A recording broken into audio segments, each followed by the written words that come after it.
எல்லாருக்கும் வணக்கம். எனக்கு வாய்ப்பு கொடுத்த நெடுஞ்செழியன் சார் அவர்களுக்கு என்னோட நன்றியை நான் தெரிவிச்சுக்கிறேன்.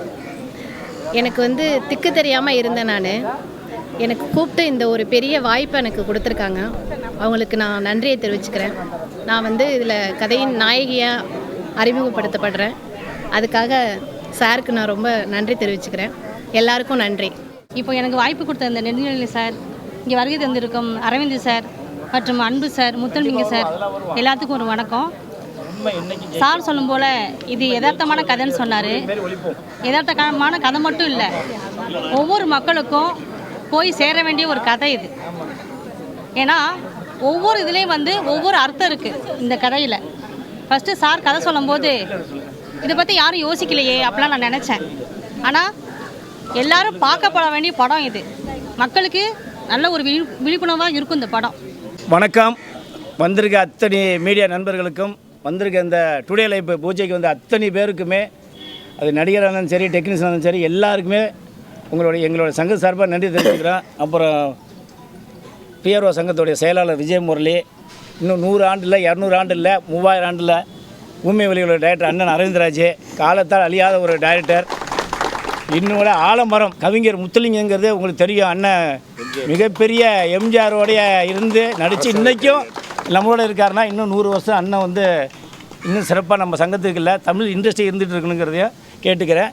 இந்த டுடே லைஃப் அப்புறம் மியூசிக் டைரக்டர் ரகு இப்போ தான் சொன்னார், இப்போ இருக்கிற கவிஞர்கள்லாம் எதுவுமே ஒரு டியூன் 2 மேலே வேணால் நான் அப்புறம் போட்டு தான் சொல்கிறாங்கன்னு. அண்ணன் 10 நடை டியூன் போட்டு அமிச்சா கூட சலிக்காமல் எழுதி சொன்னார். அப்போ இவர் தான் கவிஞர். ஏன்னா இன்றைக்கி ஆலமரமாக இருக்கிறாருன்னா இன்றைக்கி இருக்கார். இப்போ எல்லாம் முருங்கை மரம் மாரி, இப்போ தான் விஜயமுறை சொல்லியிருந்தேன், முருங்கை மரம் மாரி பாதி பேர் பாட்டு எழுதி அதோடு காணப்படுறாங்க. அதனால் ஒரு சினிமாவை நேசிங்க. சினிமாவை நேசி யாருமே தோற்றது கிடையாது. நான் அப்பப்போ சொல்லுவேன், யாருமே நான் சொல்லுவேன், மூச்சு நின்னா கூட நம்மளோட முயற்சி நிற்காது. இப்போ நீங்கள் வந்திருக்க அத்தனை பேருமே கலைத்துறை சேர்ந்தவர்கள் தான். ஒரு ஆள் கூட வேறு தொழிலே கிடையாது, தெரியாது செய்ய சொன்னால் கூட.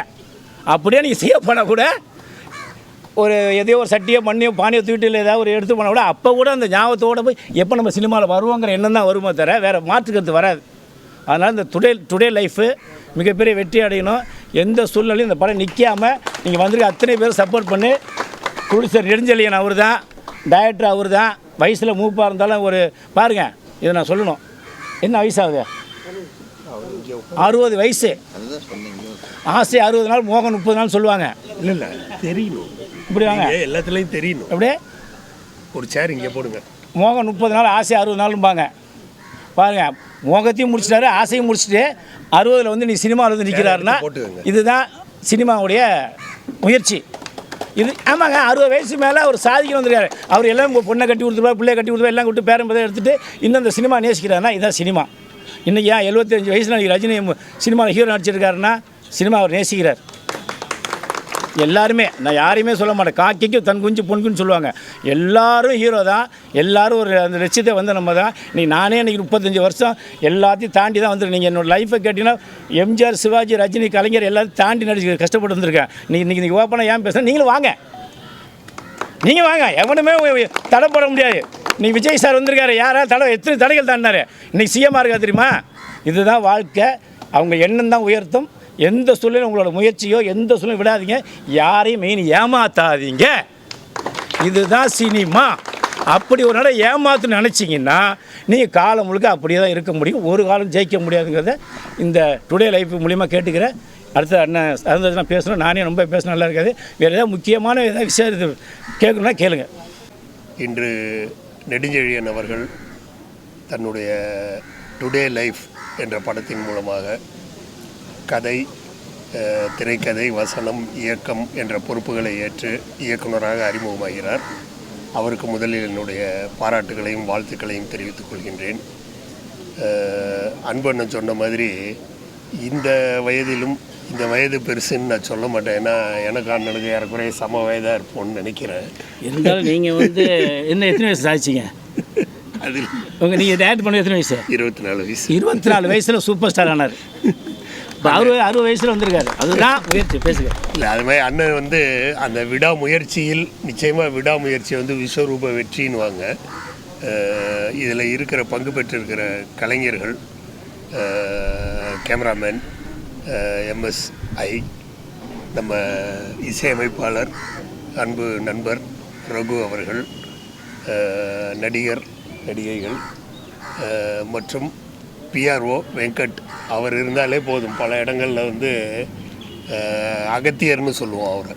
PRO வெங்கட் வந்து அகத்தியர் கதை உங்களுக்குலாம் தெரியும்னு நினைக்கிறேன். அதாவது சிவன் திருமணம் நடக்கும்போது வெயிட் ஜாஸ்தி ஆயிடுச்சின்னு சொல்லி அவர் ஒருத்தரை மட்டும் நீ சவுத்துக்கு போய் நாச்சியார் கோயில் சார், அகத்தியர். ஆமாம், நாச்சியார் கோயில் அகத்தியர்.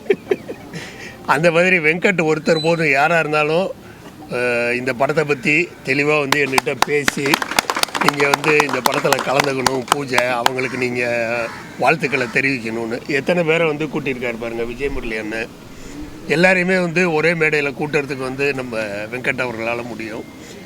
இதை மாதிரி எதற்காக சொல்ல வந்தோன்னா, எல்லாமே சேர்ந்திருக்கிற கலைஞர்கள் அத்தனை பேரும் சிறப்பான கலைஞர்களாக சேர்ந்திருக்கிறார்கள். அதனால் நிச்சயமாக இந்த படம் வெற்றி படமாகத்தான் அமையும். நீங்கள் பண்ணும்போது மாத்திரம் நல்லா கான்சன்ட்ரேட் பண்ணி, இப்போ நல்ல ஒரு சந்தோஷமான விஷயம், பைண்ட் பண்ண ஸ்கிரிப்டை வந்து பூஜையில் வச்சு கொடுத்தாங்க. அது இப்போ அண்ணனுக்கெலாம் தெரியும், அண்ணனுக்கு தெரியும். பைண்ட் பண்ண ஸ்கிரிப்டுங்கிறத பார்க்குறதேனா, ஒரு பைண்டிங் ஸ்கிரிப்டு அப்படின்ற லெவலுக்கு ஒரு கதை வர்றதுக்கு குறைஞ்சது 1 வருஷம் ஆகும். 1 வருஷமாக அவர் போராடி எழுதி இருந்தால்தான், எழுதியிருப்பீங்களாண்ணா? 1 வருஷம் இருக்குமா? 1 வருஷமாக போராடி எழுதி இருந்தால்தான் ஒரு ஸ்கிரிப்டை இவ்வளவு முழுமையாக முடித்து நாளைக்கு ஷூட்டிங் போகலான்ற லெவலுக்கு வர முடியும். அந்த அளவுக்கு வந்து அவர் ப்ரிப்பேர்டாக இருக்கார். அதுவே வந்து மிகப்பெரிய சந்தோஷமான விஷயம். இது வந்து எந்த வகையிலனா பார்த்தீங்கன்னா, படத்தினுடைய பட்ஜெட் அப்படிங்கிறத திட்டமிடல் அப்படின்னு சொல்கிறோம்ல, அந்த திட்டமிடுறதுக்கு வந்து ரொம்ப ஈஸியாக இருக்கும். ஒரு சீனு, ஒரு ஆர்டிஸ்ட்டே இப்போ அண்ணனே டேட்ஸ் கொடுத்துட்டு ரொம்ப தவிர்க்க முடியாத காரணத்தினால வரலைன்னா டக்குனு இவரை வச்சு அடுத்த சீன் அடிச்சிட முடியும் நம்மளால். ஏன்னா கையில் எல்லாமே இருக்கிறதுனால, கதை ஆரம்பத்துலேருந்து கடைசி வரைக்கும் நமக்கு தெரியறதுனால எதை வேண்டுமானாலும் அதில் செய்யலாம்ன்ற துணிச்சல் இருக்கும். அவருக்கு என்னுடைய வாழ்த்துக்கள். இந்த முயற்சியை நீங்கள் படம் பண்ணும்போதும் இதே மாதிரி ப்ரிப்பேர்டாக போங்க. எப்போயுமே ப்ரிப்பேர்டாக போனீங்கன்னா, நான் தான் சொல்லுவேன் அடிக்கடி, எல்லாமே ப்ரிப்பேர்டாக போயிட்டால் நம்ம வேலையே ஆர்டிஸ்ட்கிட்ட வேலை வாங்குறது மட்டும்தான். இல்லை ஒன் மோர் பண்ணுங்க, இப்படி பண்ணுங்கன்னு அந்த நேரத்தில் வந்து நம்ம எழுதிட்டு இருந்தோன்னா, இல்லை பார்க்கலான்னா டைம் தான் வேஸ்ட் ஆகும். அதனால் இவங்க ப்ரிப்பேர்டாக இருக்காங்க. நிச்சயமாக இவங்க பெரிய வெற்றியை கொடுப்பாங்க. அப்படிப்பட்ட இந்த நல்ல நாளிலே டுடே லைஃப், இன்றைய வாழ்க்கை என்று பொருள்படக்கூடிய டுடே லைஃப் என்ற படத்தின் தொடக்க விழாவும் சிறப்பாக நடைபெற்றிருக்கிறது. ஆக இந்த நாளில் தொடங்குகின்ற இந்த படம் வெற்றி படமாக அமைவதற்கு என்னுடைய வாழ்த்துக்கள். எல்லாம் அண்ணன் சொன்னார், விடாமுயற்சி வேண்டும், எதிலேயும் அப்படி இருந்தால் தான் வெற்றி பெற முடியும் அப்படின்னார். உண்மையிலே அதான் வள்ளுவர் சொன்னார், முயற்சி திருவினையாக்கும், முயற்சியின்மை இன்மை புகுத்திவிடும். விடாமுயற்சி இருந்தால் எதிலையும் ஜெயிக்கலாம், எதிலையும் வெற்றி பெறலாம். ஆகவே இந்த படம் 100 நாட்கள் ஓட வேண்டும் என்று நான் மனமாற வேண்டுகிறேன், வாழ்த்துகிறேன். இந்த படத்திற்காக மிகச்சிறப்பான முறையில் இசையமைத்திருக்கிறார் ரகு, AVM ரகு. நான் 1600 பாடல்களுக்கு மேலே சினிமாவில் எழுதியிருக்கிறேன். அதில் 250 பாடல்கள் மிகவும் ஹிட்டான பாடல்கள். KV மகாதேவன், GK வெங்கடேஷ், இளையராஜா, லட்சுமிகாந்த் என்று எல்லா இசையமைப்பாளரும் எழுதியிருக்கிறேன். ஆனால் இவருடைய உடனே இசை அமைச்சார் பாருங்க, அதுதான் முக்கியம். அதில் உடனே சரியில்லைன்னா உடனே போடுறாரு. அங்கேருந்து அப்பவும் நான் எழுதுகிறேன். ஆகவே அப்படிப்பட்ட நல்ல நண்பர் இசையமைப்பாளர்கள், வெற்றி பட இசையமைப்பாளர் கிடைத்திருக்கிறார் ரகு. வாழ்க என்று இவரை வாழ்த்துகிறேன். ப்ரொடியூசர் நெடுஞ்செழியன் அவர்கள் அதான் தயாரிப்பாளர், கதை, வசனம், டைரக்ஷன் எல்லாமே அவர் தான். அவர் தொடங்கக்கூடிய அந்த முதல் படம் வெற்றி படமாக அமைவதற்கு என்னுடைய மனமார்ந்த வாழ்த்துக்கள். நான் அதான் வாழ்த்துக்களை தெரிவித்துக் கொண்டு இந்த விழாவுக்கு வருகின்ற நீங்கள் அனைவரும் சிறப்பாக படம் எப்படி 100 நாள் போட வேண்டும் என்று சொல்கின்றோமோ அதேபோல் நீங்கள் அனைவரும் 100 ஆண்டு காலம் நோய் நொடி இல்லாமல் நலமோடும் வளமோடும் வலிவோடும் பொலிவோடும் வாழ வேண்டும் என்று உங்களை வாழ்த்துகிறேன். வாழ்த்தக்கூடிய வயது எனக்கு உண்டு. ஏன்னா எனக்கு 85 வயது. எம்ஜிஆர் காலத்திலிருந்து எழுதுகிறேன். அதை நான் சொல்வது பலிக்கும். அதனால் இந்த படம் வெற்றி படமாக ஆகணும். அதுதான் முதல்ல என்னுடைய வாழ்த்துக்கள். இந்த வெற்றி படத்தில் நீங்களும் கலந்துக்கணும். நான் வெற்றி விழாவில் கலந்துக்கிறோம், கலக்காமல் எப்படி போவோம், நீங்களாம் வருவீர்கள். ஆகவே இந்த படம் சிறப்பாகுவதற்கு மீண்டும் என்னுடைய வாழ்த்துக்களை தெரிவித்துக் கொள்கிறேன். வணக்கம். இளமையாக இன்றைக்கி இருக்கிற மாரி வச்சிக்கவா ஒன்றை மட்டும் நெஞ்சுக்குள்ளே அண்ணன் பாட்டு எழுதுவார். அந்த மாதிரி கிங் ஆஃப் த கிங்கு அண்ணன் இன்னும் 100 வருஷம் இல்லை, அதையும் மீறி நீங்கள் இருக்கிற சினிமாவில். நன்றி. அனைவருக்கும் வணக்கம். என் பேர் எம்வி ரகு, என்னை ஏவிஎம் ரகுன்னு சொல்லுவாங்க. நான் ஏவிஎம் ஸ்டுடியோவில் ஒரு 15 வருஷமாக இருக்கேன். பேசிக்கலி நான் எம்காம் பட்டதாரி, மியூசிக் மறுபடி ஒரு 8 இயர்ஸ் கர்நாடக மியூசிக் பியானோ படித்து எல்லா மியூசிக் டேரக்டர் ஒர்க் பண்ணேன். இந்த படத்தோட விசேஷம் என்னென்னா, படம் ஜெயிச்சிச்சு. ஏன்னா முரளி அண்ணன், டைரக்டர் அரவிந்த்ராஜ், அன்பு அண்ணன், முத்துலிங்க அண்ணன், நெடுஞ்செழி சார் அமர்ந்து என் ஆஃபீஸில் பார்த்துட்டு கதை சொன்னார். நம்ப மாட்டேங்க சார், கரெக்டாக ஒரு எடுத்துக்க நேரம் ஒரு 1/2 hour தான். ஸ்கிரிப்ட் அவ்வளோ அழகாக சொன்னார். அப்புறம் யாருக்கிட்ட நீங்கள் ஒர்க் பண்ணி கேட்டால் டைரக்டர் மகேந்திரன்கிட்ட இருந்தார். கையில் தரலாம் சார். ஸோ மகேந்திரன் இருந்தார். அப்புறம் நான் என்ன செஞ்சேன், சரி சாங் கம்போஸ் வச்சுக்கலான்னு சொல்லிட்டு என்ன சார், எனக்கு என்னென்னா 2 கவிஞர்கிட்ட நான் ஒர்க் பண்ணல. என்னோடய ஆசை அது. வாலி அண்ணன்கிட்டையும் முத்துலிங்க அண்ணன்கிட்டையும் ஒர்க் பண்ணல. ஒரு பெரிய ஒரு ஆசையாக இருந்தது. ஏன்னா இவங்களாம் சீனியர் மோஸ்ட்டு. அப்போ நான் சொல்கிறதுக்கு முன்னாடி நெடுஞ்செழியன் என்ன சொன்னார், ரகு இந்த படத்துக்கு கவிஞர் முத்துலிங்க அண்ணன் பாட்டு பண்ணலாம் அப்படின்னு. எனக்கு ரொம்ப சர்ப்ரைஸ். ஏன்னா எம்ஜிஆர் அரசவை கவிஞர் பட்டம் கொடுத்தார்.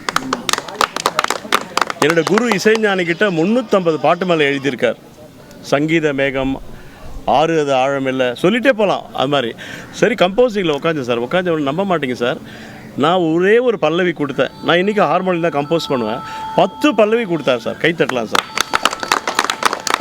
அதாவது இப்போத்த ட்ரெண்ட் செட்டில் ஒரு 10 நான் எல்லாம் ஓப்பனாக சொல்கிறேன். நிறைய கவிஞர்கிட்ட ஒர்க் பண்ணுறேன். நான் வீட்டில் போய் எழுதி தரேன் சார், இல்லை நாளைக்கு தரேன் சார். டைரெக்டாக அப்படியே உட்காந்துட்டு ஒரு பல்லவி கொடுத்து 10 பல்லவி எடுத்து போடுறாரு. எனக்கும் டைரக்டருக்கு அது கலெக்ட் பண்ண முடியல. அதனால் இந்த படத்தில் நான் அவர்கிட்ட மீண்டும் ஒரு கைக்கு தரலாம். முத்துலிங்கான ஒரு மாபெரும் ஒரு கவிஞர். அவர் செகண்ட் இன்னிங் ஸ்டார்ட் பண்ணியிருக்காரு. அது மாதிரி இந்த படம் மாபெரும் வெற்றி படம். அன்பு அண்ணன், முரளி அண்ணன் மனசு வச்சுட்டாங்க. இன்றைக்கி ஸ்கிரிப்ட் தான் ஹீரோ. உங்களுக்கு தெரியும், ஸ்கிரிப்ட் கரெக்டாக இருந்ததுன்னா கண்டிப்பாக ஜெயிச்சிடலாம். அவரும் பட்ஜெட் அகல கால் வைக்கல, பிளான் பண்ணியிருக்காரு.